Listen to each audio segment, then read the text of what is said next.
Iron Man 2 was the sequel to the impressive success that was Iron Man 1 in 2008, and it was once again directed by Jon Favreau, bringing back Robert Downey Jr., Gwyneth Paltrow, and many others except this dude, who was replaced by Cheadle, and it also adds to the cast Scarlett Johansson and Sam Rockwell and Rourke, and this was Marvel's first and, in my opinion, only misstep so far, because after the remarkable success of Iron Man in 2008, Marvel wanted to capitalize and recreate that success, and so they rushed this film into production to come out in 2010. That is why this film didn't work out so well in the end. And though I say that, the plot itself of Iron Man 2, once you hear about it, is very interesting, because at the end of the first Iron Man, we saw something we had never seen before, and that I think of we have never seen since.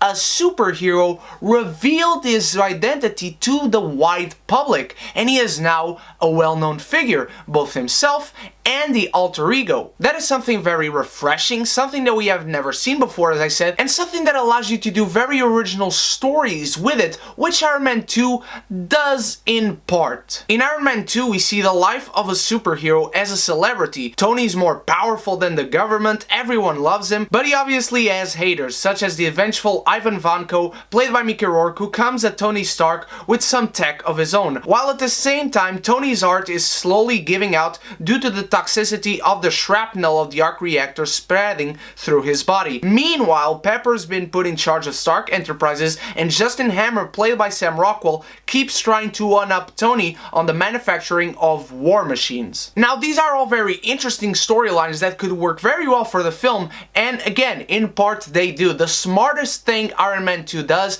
is play with this cost of life as a celebrity. What do you pay? How much do you pay once you live as a celebrity? Tony has always been a public figure, but now so is his alter ego. He is partying all the time, he is constantly getting drunk. Every inch of his life is public knowledge. It's news, and no matter how much attention he gets, no matter how drunk he gets, no matter how much he parties, he is always on the headlines. No part of his life is a secret. He can distract himself all he wants with that because he loves the attention, but he cannot escape himself. His demons and his miseries are always waiting around the corner. Those ideas are great by nature and could work into some very good storylines, but the problem with Iron Man 2 is that all of them amount to nothing. Rourke is a fantastic actor, and he is great in the role that he is given in this film. The role itself is not all that great. He is playing one of Iron Man's biggest nemesis, Whiplash. But you want to know what happens in the movie? Not only is he locked up for most of the film, we barely see him for the whole of 2 hours, but his biggest arc in this film is wanting his bird to be shipped from Russia to where he is. Yes, I want my bird.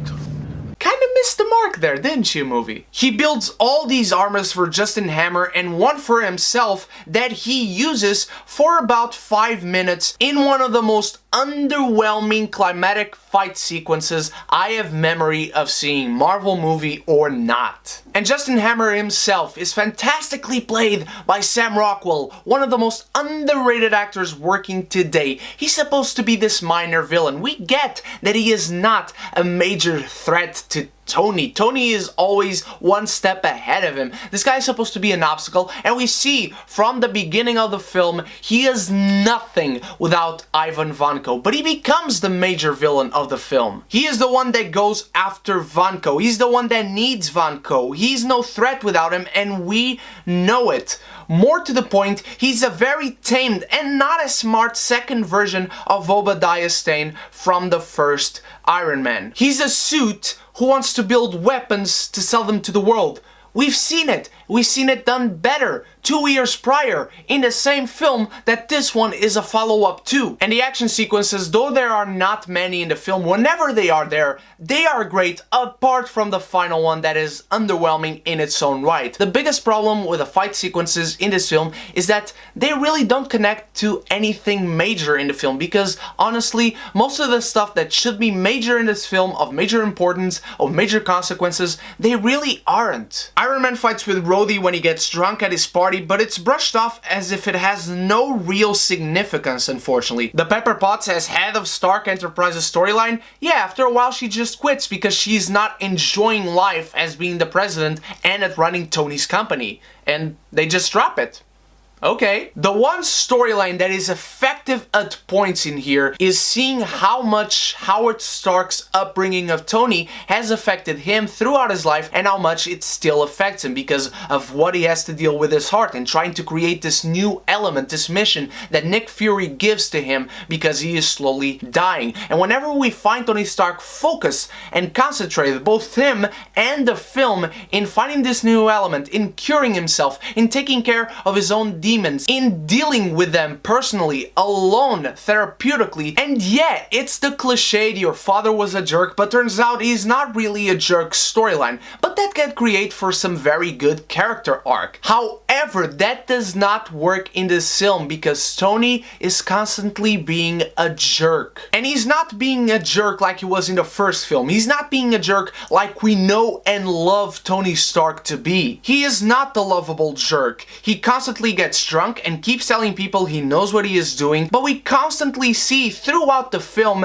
that he doesn't. He doesn't learn anything and keeps going wrong-headed at things, and that is not fun. That is just simply frustrating. Don Cheadle was a great addition to the cast, and he is brilliant at Rhodey, and everything he brings to the film is great, however much it can be great. I love his role at defending Tony in court and being the lead tester of the War Machines sold by Justin Hammer and to put the War Machine armor itself on. Scarlett Johansson as Black Widow steals the spotlight every single second she is on screen. I love when she comes in and kicks Appy's ass in her introduction scene. I love that she's revealed to be an agent of S.H.I.E.L.D. Of course, that's no secret to whoever read the comics and whoever knows where this is leading to. And even her fight scene at the end is extremely satisfying and very well done. The stunt work there is impeccable.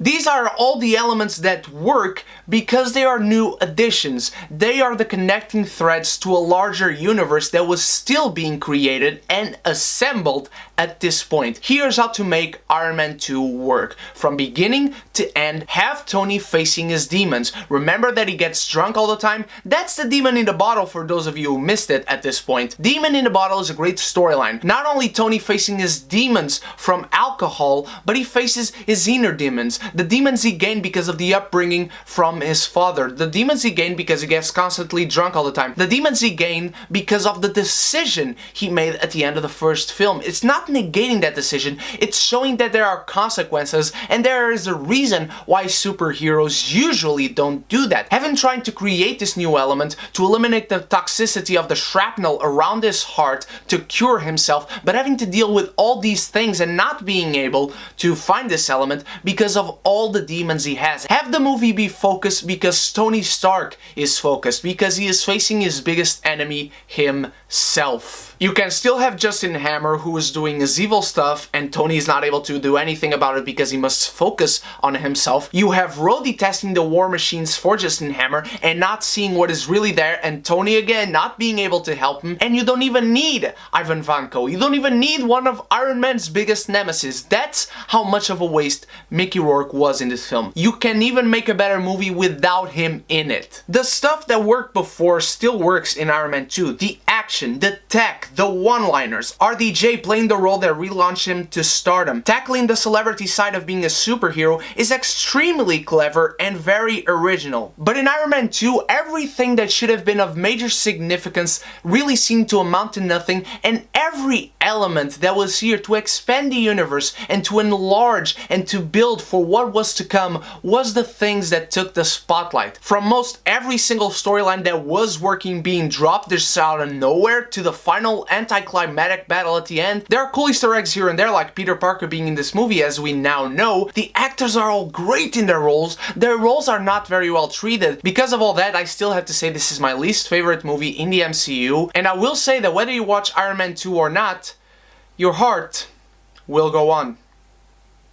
I enjoy this movie whenever I watch it. It's just the one that I can easily skip over whenever I'm doing MCU marathons. But what did you think of Iron Man 2, my beautiful geekies? Did you enjoy it? Did you not? Is it also your least favorite movie in the MCU? Is it your favorite movie in the MCU, in the Iron Man trilogy? Let me know in the comments below. Thank you so much for watching. We are going to pause the MCU Marathon Road to Infinity War next weekend, and I will be reviewing both Maze Runners 1 and Scorch Trials leading up to Death Cure in the following week, so I can't wait to see you there, as well as many other reviews coming this week. So until then, you stay beautiful, you stay geeky, and if you haven't done so yet, click the subscribe button and the bell so we can be geeky united!